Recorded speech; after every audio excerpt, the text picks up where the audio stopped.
upo tayari, si ndio, kumwambia rafiki yako wa karibu kwamba mke wake, mpenzi wake au demu wake kakutongoza? Bwana, swali lako gumu hilo. Kibusara zaidi sitomwambia. Kwa nini?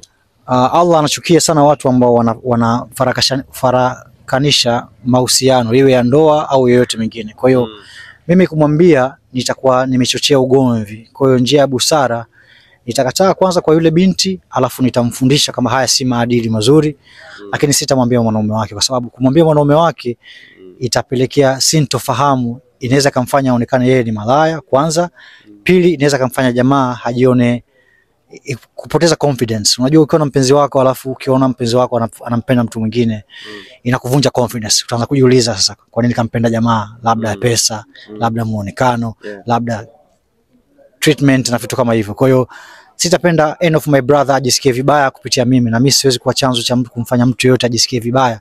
Kwa hiyo njia ya busara zaidi nitakataa, alafu nitamuonya huyo binti kwamba hii sio sawa, aridhike, huo ni umalaya, na nitampa njia sahihi ya kufanya, lakini mwisho nitamtishia kwamba akiendelea nitamshtaki kwa mwanaume wake, lakini sitamshtaki kwanza. Baada ya kuona, inabidi nione mara 2, 3, 4, 5 amebadilika. Okay, kwa nikakusubiri mara 4, 3, 5, yeye ndo nazidi kuleta zile, yani za ukaribu zaidi, sasa zile za kuonesha kwamba yani huyo nimeamua kweli nitoke naye. Formula ya maisha inasema control what you can control. Yani kizuia ambacho unaweza kukizuia. Kwa mfano, uwezi kuzuia watu kukupenda, right? Wala uwezi kuzuia watu kukuheshimu. Yani wewe unaweza control unavompenda mtu au unavomheshimu, lakini uwezi kuzuia watu wanavyokuheshimu na wanavyokunenia. Kwa hiyo mimi hapo nitakuwa na uwezo wa kujicontrol, kumkataa. Lakini siwezi kucontrol yeye kutonitongoza. Kwa hiyo nitaendelea kukataa tu, na nitaona ni mmoja kati ya wapumbavu ambao wanahitaji kuelimishwa. Karibiani, ushawahi kutoka na mpenzi wa rafiki yako?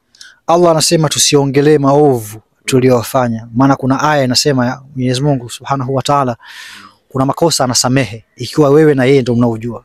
Kwa hiyo mimi nikiongea leo kwenye interview, the old Kalisa angeongea sasa hivi kwamba nishafanya hiki na hiki na hiki, lakini hizo si tu viko kwenye interview zangu za zamani.